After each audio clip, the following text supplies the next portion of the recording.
Avant de lancer un site, j'ai toujours une idée de l'arborescence de mon site, des typologies, des thèmes, on va dire des topics de contenu qu'il va y avoir. On peut faire les grands topics et définir vraiment tous les mots-clés qu'il va y avoir à cibler, les questions que se posent les prospects et donc leur cheminement. Analyser les mots-clés des concurrents, ça peut vous donner énormément de très bonnes idées que vous n'auriez pas forcément eues.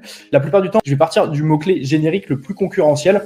Donc par exemple, si je veux vendre des ballons de foot, je vais mettre ballon de foot au milieu, je vais faire ma mind map et après je vais mettre tous les mots-clés auxquels je pense, vraiment sous format brainstorming, et je vais demander à tous mes proches, il y a forcément des mots auxquels vous n'auriez pas pensé. Et ce qu'il faut bien avoir en tête, c'est que vous n'êtes pas votre persona cible. Ensuite, définir les points forts, faibles des concurrents, allez voir ce qui vous plaît sur leur site, ce qui vous plaît pas, est-ce qu'au niveau du SEO, ils ont des pages qui se positionnent mieux que d'autres, pour avoir des idées, des endroits où ils pêchent et vous pouvez être meilleur. Ensuite, on va avoir templétisé les X modèles de pages nécessaires. Pareil, il y a beaucoup de personnes qui vont lancer des sites et qui vont commencer à faire du contenu, à mettre à thème, etc.